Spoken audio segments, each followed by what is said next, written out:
Beyerdynamic just updated the DT1990 to the Mark II. Let's talk about the measurements, how it sounds, and the build.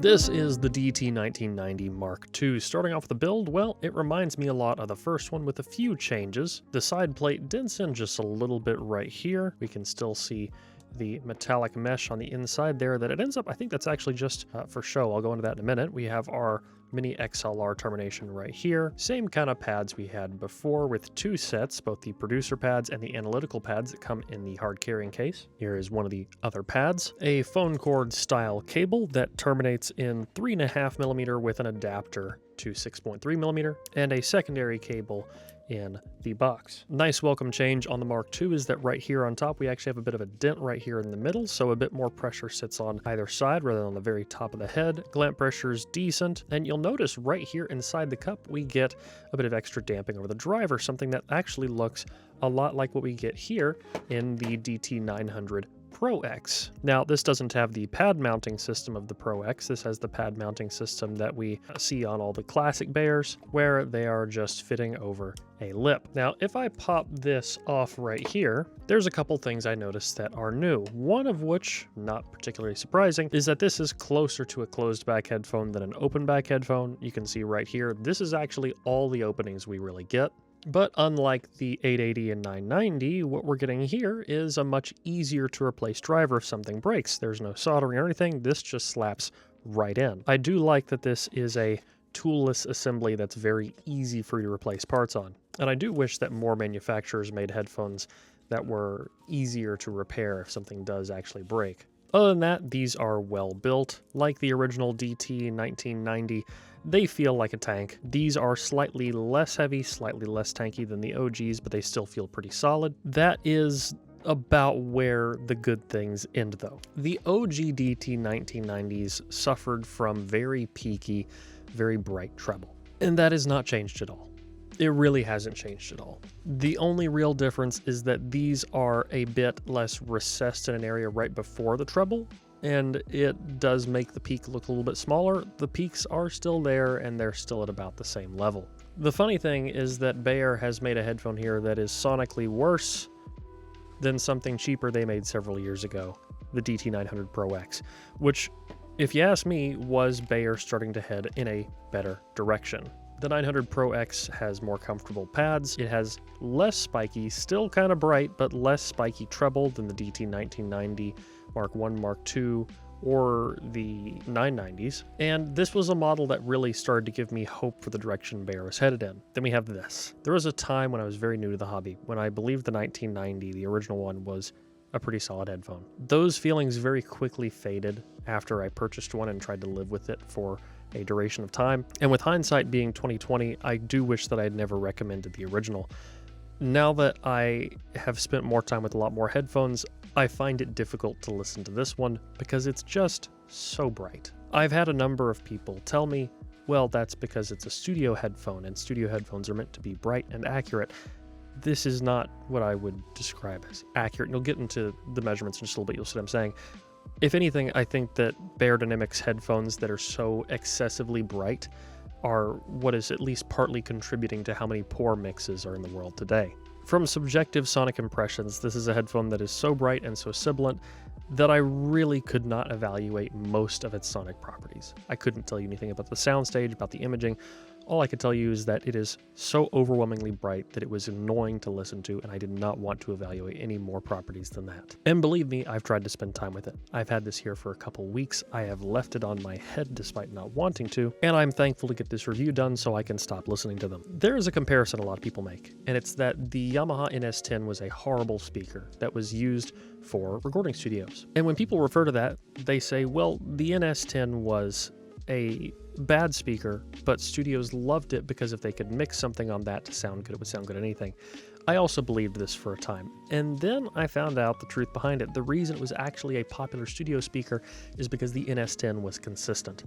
Very much from model to model, you got the same frequency response. And that matters a lot. If you know how that speaker is going to measure, and it's going to measure that way consistently, it's going to be easier for you to correct it. This is not consistent because I have measured 3 units, and it's not good either. So what's the point? If you have a headphone that measures and sounds poorly and isn't consistent and is going to be difficult to calibrate as a result, why make it at all? Now, before I get into measurements, I want to plug headphones.com real quick because that is what makes these videos possible. There's a killer selection of gear on there, headphones, DACs, amps with 365-day returns, which is absolutely insane, and insanely good customer support that straight up sets a new standard for the industry. You can check it out at the link in the video description. I think it's time we talk about the measurements and the frequency response, and we'll get into conclusions. First thing I want to show you is the impedance curve here. We have our primary resonance right here at about 66.3 hertz, 72.7 ohms. That goes back down to the mid-range around 1 kilohertz. We level out around 32 ohms, and it stays pretty close to that on up. So you could get a nonlinear frequency response with this by putting it on a very high output impedance amplifier like a tube amp, especially something that is OTL. Not that that's going to really save this thing, but hey, a little bit more bass couldn't hurt to balance out the treble. Here is the frequency response. So again, this comes with two different sets of pads. I'm gonna go over the analytic pads first. This colored area you see here is HPTF variation. So this is how the headphone's going to vary a little bit from head to head and ear to ear. Oh, it's just a lot of treble. Why is there so much treble? Okay, we'll start in the bass. Bass has okay extension. That's really not terrible. Everything under 100 hertz, that's good enough extension. That's honestly probably better extension than you get on something like a 6XX or a 650. Above that, somewhat linear in the mid-range between 100 hertz and 300 hertz. We start to dip down, we go back up, we stay mostly within the preference bounds there. Continuing on a bit of a downslope trend, we start to see a recess right around where you would normally see the peak of the ear gain at 3 kilohertz. So normally that would be kind of the loudest point of a headphone, or where you'd want generally probably the loudest point of a headphone is close to 3 kilohertz. Instead we see a bit of recess there, and then we start trending upwards and upwards and upwards, and around 7 kilohertz it just breaks through the ceiling and goes to the stratosphere. And it's not just a little bit bright, it's very, very bright. As you can see, that is a mountain of treble. I mean, a flat line here would be diffuse field, and diffuse field is already something that many people consider to be way too bright. This is not analytical or reference bright. This is way brighter than analytical or reference. It is treble to such an excessive degree that I cannot see any logical conclusion that would lead you to think that this is a remotely reasonable or responsible tuning for a headphone. Switching over to the producer pads, the main differences we're seeing here is some more elevations in parts of the treble, including 4 kilohertz now, but we are getting a little bit more linear mid-range and a bit more bass extension, a bit more warmth added in the lower mid-range. I think that makes the producer pad sound a little bit more tolerable because the bass is starting to kind of compete with that treble and balance it just a touch. There is still so much treble that it is beyond unreasonable. And I want to note something here. This is an HPTF measurement of both the DT1990 MK2 and this guy, the DT900 Pro X, something that Beyerdynamic released years ago. That is in blue. And as you can see here, the 900 Pro X is still what I would describe as a bright headphone, a headphone that could use maybe 4 to 5 decibels less treble, but it's still notably better than the 1990 Mark II. If Beyer had continued on the trend of the 900 Pro X and had just given it even 4 decibels less treble, it would have been pretty dang decent. They've been like, hey, you know what? You guys are headed in the right direction. This is actually something that I could recommend. And not quite. Opposite direction. They started to head in the right direction, and then they just went right back downhill. If you have to buy a Beyerdynamic for professional use, it should be the 900 Pro X. However, if you are buying a headphone for professional use, you should probably buy this instead. It's the Sennheiser HT490 Pro. And if you're buying something for professional use and you're wanting to spend more money than that, you should check these out. This is the Erebus Acoustics Sierra. I have a video on these. You can check them out, the link in the video description.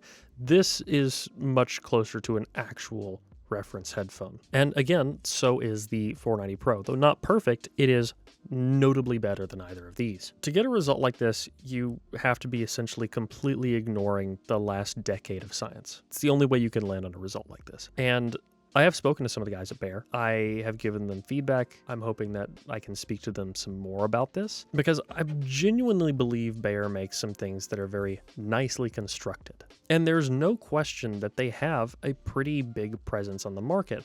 though I think a lot of that presence on the market is because when they were founded, they were a company that was following the science more in their early days. They built up a big reputation, they were picked up for being affordable and well built, and now they've been picked up by gamers and stuff like that, but they haven't kept up with the science. As things have progressed, as we've learned a lot more, they've stayed in the late 90s. I would hope that they're doing some kind of headphone measurements, but given the results that we see so often from them, I have to assume that they either are not doing measurements or are not paying attention to them. And I think that that might be time for the conclusion of this video, which is this. The DT1990 Pro Mk2 is a headphone that I was hopeful, given the direction the 900 Pro X was headed in, but instead ended up being a pretty big disappointment.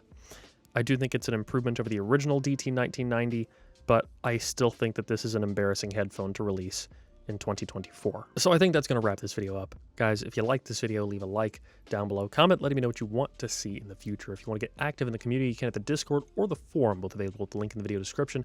As always, don't forget to stick around, subscribe for more videos like this in the future. Till next time, guys. Peace.